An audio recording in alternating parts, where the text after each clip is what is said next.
আমার বিয়ে হয়েছে প্রায় ৪ বছর হতে যাচ্ছে। বিয়ের প্রথম দিন রাতে আমার শাশুড়ি আমাকে ডেকে নিয়ে বলে, বৌমা, তোমার পেটে যাতে কিছুতেই বাচ্চা না আসে, কারণ কিছুদিন পরে আমার ছেলে বিদেশ চলে যাবে।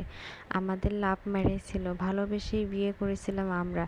বিয়ের ১.৫ মাসের মাথায় আমার স্বামী আমাকে রেখে প্রবাসে চলে যায়।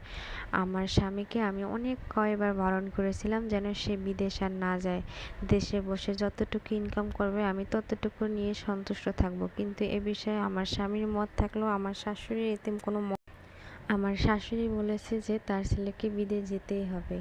এরপর আমার স্বামী বিদেশ চলে যায় এবং যাওয়ার সময় আমাকে কথা দিয়ে যায় যে সে ১ বছর পরে আমার কাছে চলে আসবে। কিন্তু একটা সময় হলো ৪.৫ বছর পার হয়ে যায়, এখনও সে দেশে আসতে পারেনি। দেশে না আসার একটি কারণ তার মা-বাবা। সে প্রবাসে যাওয়ার পর থেকে যখনই দেশে আসতে চায় তখনই ওই মুহূর্তে তার মা তাকে যে কোনো বিষয় দিয়ে বাধা দেয়। এইবার বাধা দিয়েছে তাকে যে তার বোনের বিয়ে ঠিক হয়েছে, তো বোনের বিয়েতে অনেক খরচ, অনেক ব্যয়বহুল। বোনের বিয়ে দিয়ে তারপর বাবা তুই দেশে আসবি।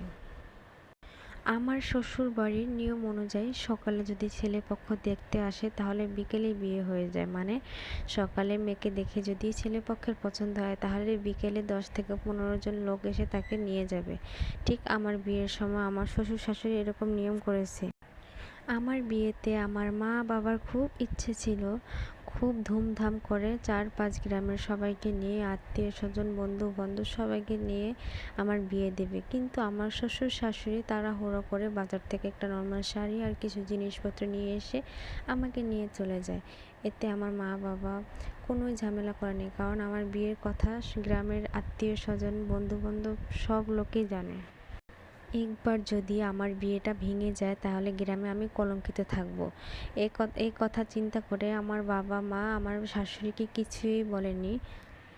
শুধু আমার শ্বশুর শাশুড়ির আসল রূপ দেখতে পাই আমার ননদের বিয়ের সময়। তারা এখন সবই মেনে চলে, সবই জানে। মেয়ের বিয়ে বলে কথা, কমিউনিটি সেন্টার